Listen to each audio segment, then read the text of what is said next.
¿Qué tal, amigos de María Visión? Bienvenidos de nuevo a vuestro podcast Vivir en Gracia.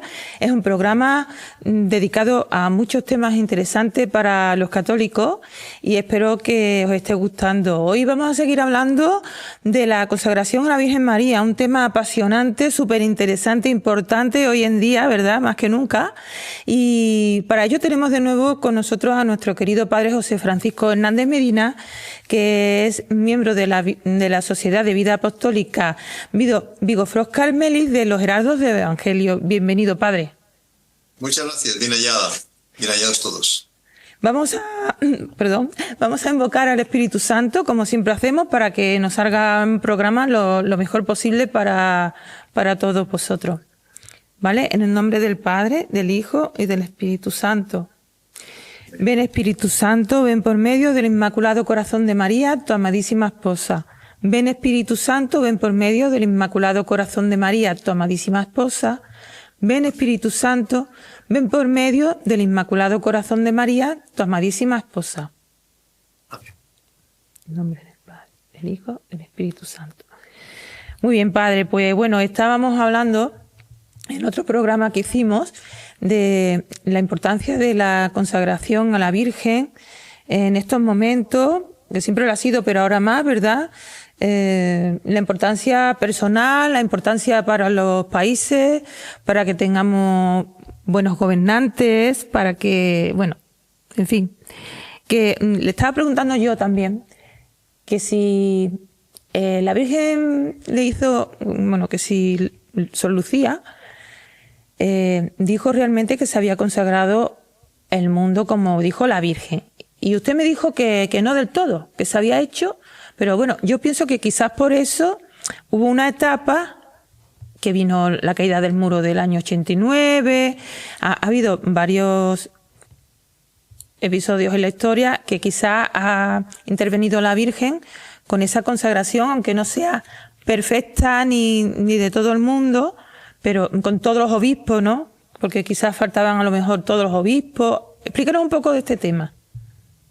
Entonces, como decíamos en el programa anterior, la Virgen pidió la consagración de Rusia. Sí. Mencionó Rusia desde el primer momento, insistió, a lo largo de las diversas apariciones en Pontevedra, en España también. Rusia y el mundo, a su Inmaculado Corazón. Había un designio de la providencia por la cual esa consagración tenía que pasar por esa línea que ella señaló, indicó, del Papa con todos los obispos del mundo. Entonces, la consagración perfecta ya la podía haber hecho el Papa Pío XI, porque además el Papa Pío XI es citado en el mensaje de Fátima, la segunda parte del mensaje de Fátima, cuando ella, después de mostrar el infierno a los niños, la primera parte, el secreto de Fátima, es una visión del infierno como caían las almas en el año 17. Una cosa, realmente una descripción tremenda que hace la hermana Lucía. Y después viene, para evitar esto, o sea, la condenación de las almas del infierno, Dios quiere establecer en el mundo la devoción a mi Inmaculado Corazón. Dios quiere establecer en el mundo la devoción a mi Inmaculado Corazón. O sea, la solución que Dios, el cielo, da para la crisis de decadencia moral que provocó la Primera Guerra Mundial, y ella misma dice, la Segunda Guerra Mundial, es la devoción a su Inmaculado Corazón. Si los hombres no corresponden, una guerra mucho peor, porque dice que va a terminar la Primera Guerra Mundial, que va a venir una mucho peor, el pontificado de Pío XI, y tal Papa, que reinará cuando de hecho estalla la Segunda Guerra Mundial. Entonces, él ya podría haber hecho esa consagración. No hay ningún dato, ninguna referencia de que él haya tratado, querido hacer nada sobre Fátima. Fue Pío XII el primero que hizo alguna cosa, pero la hermana Lucía sistemáticamente decía que no era completo. Evidentemente que cualquier cosa que uno hace bueno, Dios en su infinita misericordia lo aprovecha, por así decir, saca partido de eso. Claro. Entonces se dice que esas consagraciones un poco de perfil bajo, digámoslo así, con todo el respeto, que se hicieron en ese pontificado, impidieron agravantes, situaciones peores que podría haber habido en la Segunda Guerra Mundial. Por ejemplo, la entrada de América, no entró a Estados Unidos, sí, pero América prácticamente no entró en la Segunda, evitó esa tragedia para América. que al sur. Es un resultado. Evidentemente, como bien dices, lo que se haga, aunque no sea completo, pesa, evidentemente, en la balanza de Dios. Pero la consagración en su globalidad, en su totalidad, no se ha dado. Y mientras no se haya dado eso, no se han cumplido los requisitos para evitar todo aquello que la Virgen quiso evitarnos desde que se diese esa consagración, que implicaba una conversión, porque aquí está. Si esa consagración se hubiese hecho, como la de Luis XIV, que Santa Margarita María Alacoque, comentábamos antes, le aconsejó al rey de Francia hacer, la historia hubiese cambiado. O sea, de una persona con esa responsabilidad y con esa vocación, con esa misión, asume esa consagración y la hace. Dios derrama torrente de gracia sobre esa situación, concretamente hubiese derramado sobre Francia.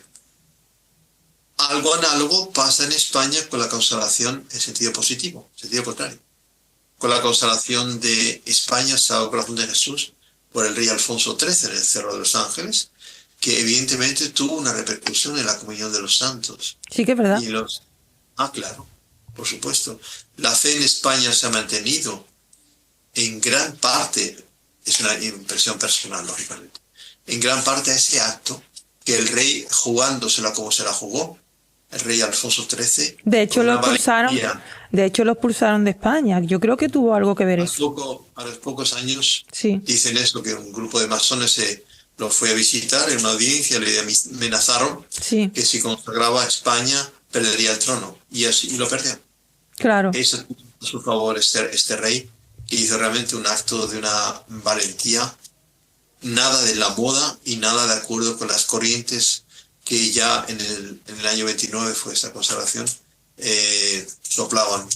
Y el Señor se lo habrá tenido en cuenta, y yo estoy pensando en la responsabilidad tan grande que tienen los reyes, que tienen los gobernantes, que tienen los obispos, los papas. Es algo tremendo. Por eso dicen que los gobernantes, todas estas personas, están puestas ahí, pero incluso tienen más de un ángel de la guarda, ¿verdad, padre? Un tema que se me ha ocurrido ahora, que no tiene nada que ver. Pero existe la devoción al ángel de las naciones, ¿no? Que es una... Eso, y los países tienen ángeles igualmente. Tienen ángeles, las naciones. Y se aparece a los pastorcitos. En Portugal, en Fátima, antes de la aparición de la Virgen, se presenta ante ellos como el ángel de Portugal.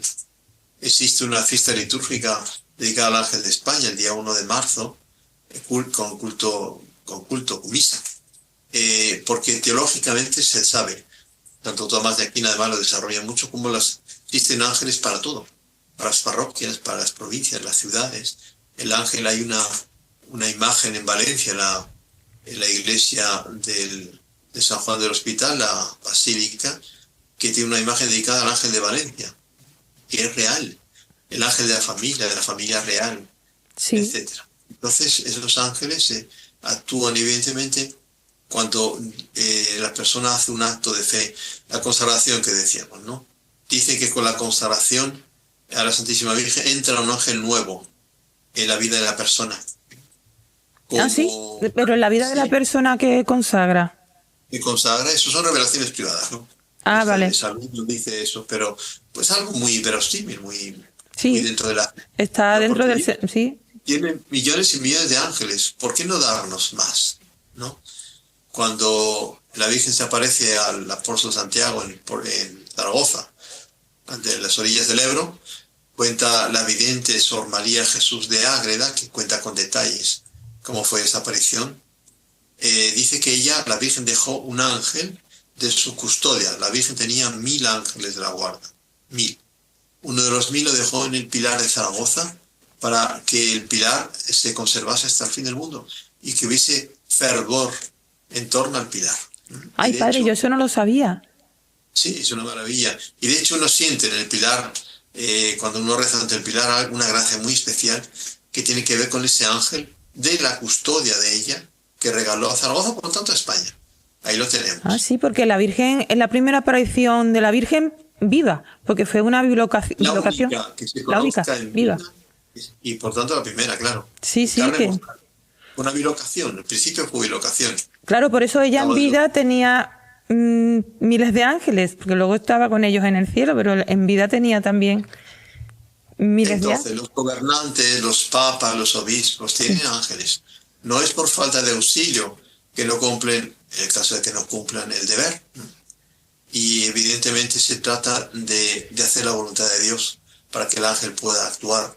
Si Luis XIV hubiese consagrado Francia al Sagrado Corazón de Jesús, ¿cuántos ángeles hubiesen bajado del cielo sobre Francia? Hubiese sido no solo imposible, sino impensable. Esa es una tesis que nuestro fundador, nuestro padre espiritual, el doctor Plinio Corrado de Oliveira, decía. Impensable la Revolución Francesa. Si Luis XIV se hubiese convertido, porque eso hubiese sido una conversión, no hubiese sido posible el avance del proceso revolucionario como avanzó. Claro, porque no es un castigo de Dios, sino que es una falta de protección ante el enemigo. Que ya, exactamente, al tener esa falta de protección ataca más el enemigo, pero no es que porque no te consagres el Señor te va a castigar y por eso te manda ese mal, sino que tú no estás protegido. Así, ¿no? ¿Está mejor explicado o qué? Son las dos cosas. O sea, Él me da un instrumento para que yo avance y dé un gran paso para que la gracia de Dios penetre, en el caso concreto de Francia. En el caso concreto de Fátima es en el mundo entero. Claro. Pero ahí fue condicional. El castigo iba a venir si no se consagraba, si no se convertía el mundo. Por lo tanto, pasaba por esa consagración que no se hizo plenamente.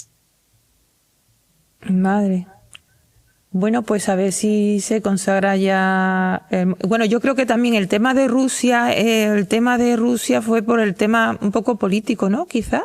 Por un temor de una guerra o algo así, ¿no? Supongo. No es un tema político, es un tema doctrinal. No, pero el que no se consagrara a Rusia... Fue un tema político, sí, perdón. Eso, el que no se consagrara porque quizás... Una presión del Una gobierno presión ruso. porque podía haber una guerra y evitar por un mal mayor, no sé, digo yo, pienso yo, ¿no? Que puede ser. Lo que es cierto es que el cielo dijo, a través de la Virgen, yo quiero la consagración de Rusia y del mundo al Inmaculado Corazón, y eso no se ha hecho. Eso no se ha hecho en su plenitud. Llegarán tarde, lo dice la Virgen en Pontevedra. Pero Pontevedra. Sí, Pontevedra hace un siglo, en diciembre de este año, 25 era un siglo exacto, de ese pedido de la Virgen, ¿no? Y de ese ofrecimiento, de las devociones de los 5 primeros sábados de mes, concretamente. Entonces, a pesar de eso, y que no se ha cumplido, que no se ha hecho, Dios va a conceder un gran perdón a la humanidad. Un gran perdón como fue la redención, que no nos la merecíamos, al contrario. Fue en la crucifixión, fue en medio del mayor rechazo que la humanidad ha hecho a Dios con la muerte de su Hijo, es que nos regala la redención. ¿Verdad? Así la gloria de Dios. Así la vida. Entonces tenemos la certeza y eso alimenta la esperanza de todos nosotros, que a pesar de los horizontes tan negros en todos los sentidos, sobre todo moralmente, que vemos de la humanidad, sabemos que ese triunfo del Inmaculado Corazón de María va a darse. Es un triunfo, por tanto, de algo que va a ser inimaginable en la línea de que San Luis, decíamos el otro día en el programa anterior, profetiza sobre los apóstoles de los últimos tiempos, los santos que han de surgir en el reino de María cuando los santos sean, en comparación con los anteriores, como cedros del Líbano. Y el cedro del Líbano no es un cedro como aquí podemos ver en el Parque de Retiro o el Parque María Luisa de Sevilla. Cedro del Líbano es el doble o sea, 2 hombres abrazados son la circunferencia del diámetro de un cedro del Líbano. Esa es la santidad que está prometida.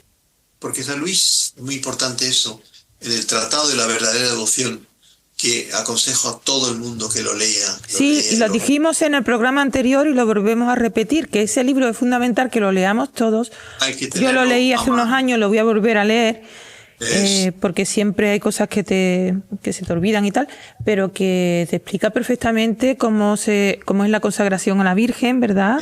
Y es maravilloso, es maravilloso. Y ahí justamente San Luis explica que Dios ha reservado para el final del mundo para el final de la historia, para los últimos tiempos. Los últimos tiempos no es el final del mundo, ¿no?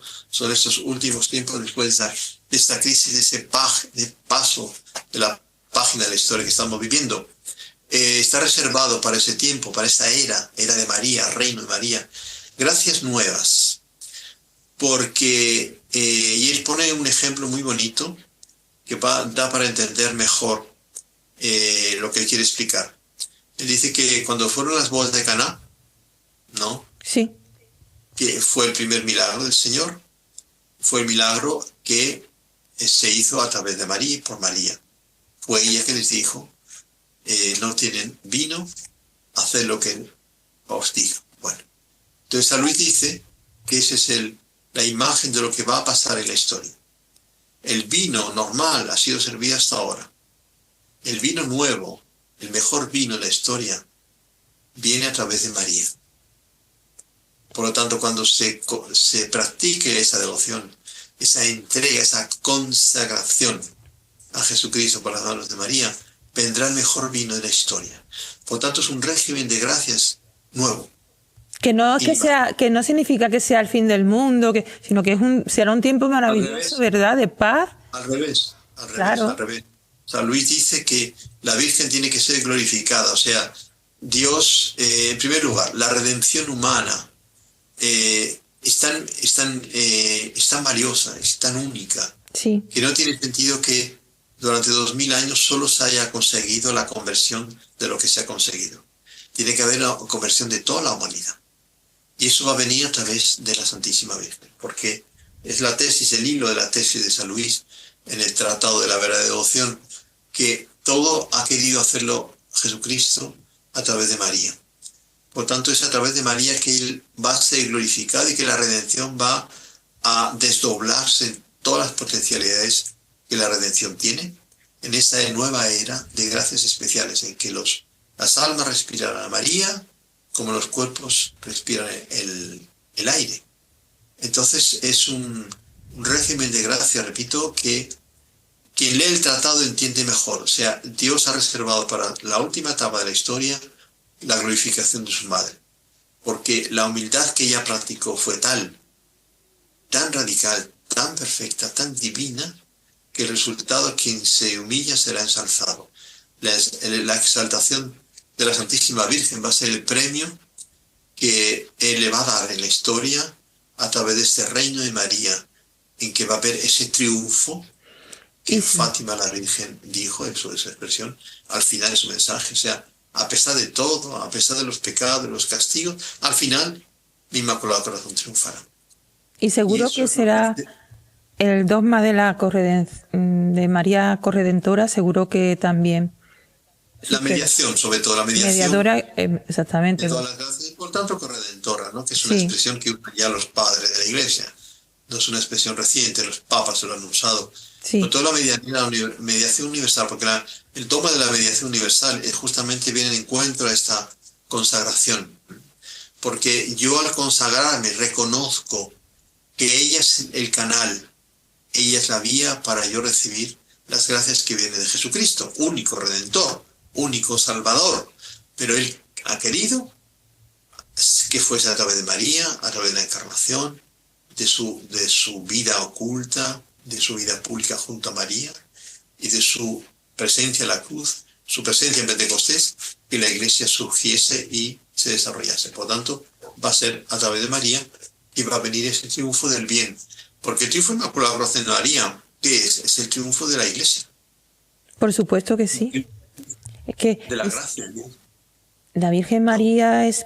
Tenemos mucha suerte los católicos de saber esto, porque es una pena que nuestros hermanos protestantes no sepan esto ni lo valoren a la Virgen como lo que realmente es, ¿no? Porque yo siempre me he imaginado que se puede llegar al Señor, por supuesto, de muchas formas, pero que yo pienso que llegar al Señor a través de la Virgen es como llegar a un punto a través de una autopista maravillosa, perfecta, nueva, y llegar sin la Virgen es como ir por una montaña escabrosa de estas antiguas, que me acuerdo yo que fuimos una vez un verano a Valencia, era yo pequeña, y el coche por la por la montaña esa escarpada con los precipicios que yo tenía vértigo, que no me quería ni asomar a la ventana, pues yo pienso que es eso. El ir al Señor sin la Virgen es que es subir una montaña escabrosa con mucho peligro, que te puedes caer por el barranco, y sin embargo ir con la Virgen es como una autopista hacia el cielo, ¿no? Como una serie que había en la tele bonita. Pero que me lo he imaginado siempre eso yo así, ¿verdad, padre? Es un ejemplo muy, muy psicológico, Sí. corroborando un principio teológico, porque no es una impresión solo, es que es así fue. Jesucristo quiso venir a través de ella y quiere que vayamos a través de ella. La mejor forma de llegar a Jesucristo es María. Y es la gran pobreza, efectivamente, de los que rechazan, no solamente los herejes, los dogmas marianos, sino que son fríos dentro de los católicos al respecto de la devoción a la Virgen. Es una pobreza que hace mucho daño. Es justamente la gran pobreza que San Luis Guillaume de Montfort combatió. Por el jansenismo, fue una herejía justamente que decía que no había que exagerar la devoción a la Virgen, que había que ser comedidos y tal. Como tampoco quería, en la misma herejía jansenista, desaconsejaba comulgar con frecuencia, porque somos tan indignos, que hay que comulgar una vez cada 5 años.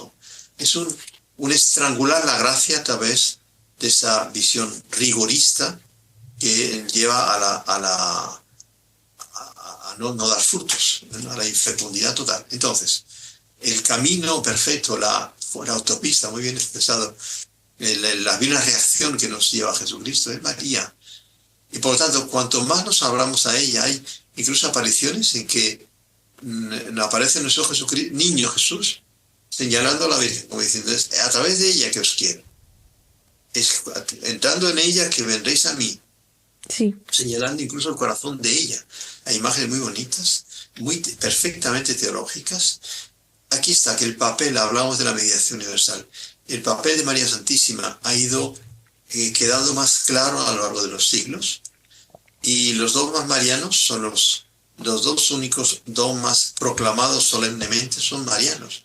Las 2 únicas veces que el Papa ha usado la infalibilidad papal solemne, según el dogma de la infalibilidad papal proclamado por el Concilio Vaticano I, fue la Inmaculada y la Asunción, que son recientes. O sea, Dios ha reservado para los últimos siglos una gloria especial para María Santísima. Y la proclamación de este dogma será de los más importantes, porque después de que ella es Madre de Dios, la consecuencia más lógica es que ella es medianera de todas las gracias. Por lo tanto, corredentora. Ella es la que con su sí, con su fiat y con su estaba en la cruz junto al Señor, nos obtuvo la redención, efectivamente. Maravilloso. La verdad es que hablar de la Virgen, yo por eso estoy colaborando en María Visión, el canal de la Virgen, porque es un canal que el Señor y la Virgen se vale de él para llegar a todas las personas, no solamente los católicos, cualquier persona que nos pueda ver y pueda descubrir esta maravilla de lo que es el catolicismo, la Iglesia católica, la palabra de Dios, los dogmas de la Virgen, todas estas cosas que hacemos todas las personas que colaboramos en este canal con distintos programas, todos los sacerdotes que hacen como usted, que está colaborando con nosotros tan amablemente, pues es un triunfo tener un canal así, gracias a Dios, y ahora ya aquí en España también. Bueno, pues, padre, muchas gracias, de verdad. Se lo voy a agradecer siempre. Quiero hacer un programa con usted especial de lo que es la vida de los heraldos del Evangelio, que es tan importante lo que estáis haciendo en el mundo, lo que estáis haciendo en la Iglesia. Vuestra asistencia es fundamental, cada vez más, ¿no? Y más hoy en día, con todas las cosas que últimamente estamos viviendo. Entonces, no quiero entretenerle más. Muchas gracias por estar con nosotros. Sobre todo haber podido hablar de la Virgen, que es el tema por excelencia. Como dice San Bernardo, de María nunca será suficiente hablar de María. ¿Verdad? De modo que hemos dado un paso más, hoy con María Visión y con Mar. Pues muchas gracias. Adiós, padre, hasta siempre. Y a vosotros, Hasta siempre. A vosotros os digo lo mismo de siempre, que seáis felices, que nos vemos en un próximo programa hablando de cosas interesantes que seguro que os va a gustar. Sed felices.